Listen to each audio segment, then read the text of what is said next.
This is Moug Angie mornings. She told me about this roommate. She said, hey, just to forewarn you, I get night terrors and often wake up screaming. What? So if I wake up screaming, don't be alarmed. How can you not be alarmed? That is the most alarming thing.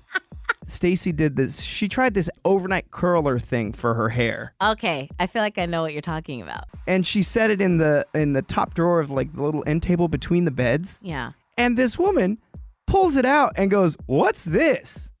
And Stacy goes, "Oh, it's a hair curler." And she goes, Yeah. "Oh, I thought this was like a vibrator or something." Okay, that's very And so forward. Stacy's telling me this story, and I go, she thought this was a vibrator or something, and her instinct was to pick it up and say, "What's this?"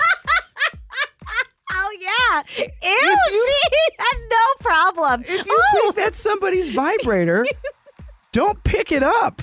Also concerning that she thinks that someone who would be sharing a room would just bring a vibrator. Hey, I know we're sharing a room, but guess what? Okay, if I hear screaming, I won't be alarmed. If you hear don't be alarmed. If you hear screaming, don't be alarmed. Birds that are dead already. Dead birds. They are taxidermying them, putting drones inside them, and sending them back up with the other birds. No. So that the other birds don't get, too weirded out. Right, by a drone. Right. The only problem is if you're like, oh, there's Hank. Hank, oh my God, I thought you slammed into a window. I swore I thought I saw that. And Hank's flying, but Hank's not responding. Oh my God. Hank, man, aren't you getting tired? Don't you need to stop and get some water? You Hank? haven't pooped in a long time, Hank. Hank, are you constipated? Hey, man. Ever since Hank came back, he's been a little off.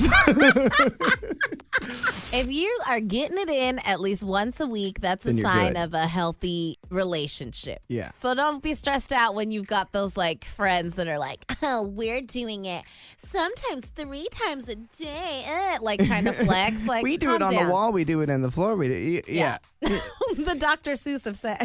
Like, We have, well, I won't say who, but we have a couple that we're friends with. Mm-hmm.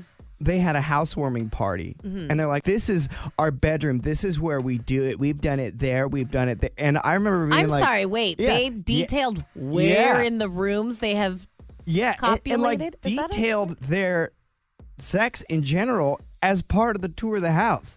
I would never give a tour of my home detailing the places that we got Oh, it the on. places you'll go to. Oh.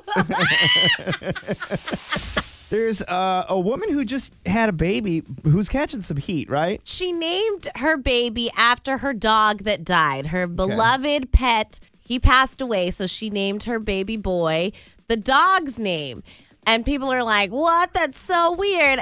The name was Fido. No, the name was Henry Miles. I don't see anything wrong with it. If it was Fido or Spot or something, it would be weird. Right.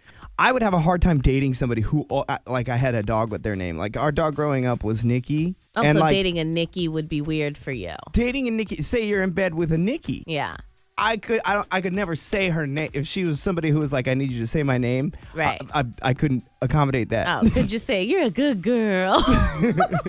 That I could probably do.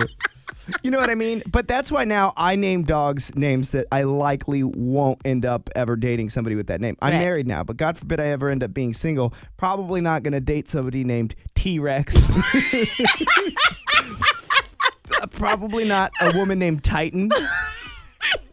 Unless she's like Tatiana or something. And then I'm glad I got to say good girl. only if she is a good girl. If she goes outside. Damn it, there's so much we could have done with that. Oh, man.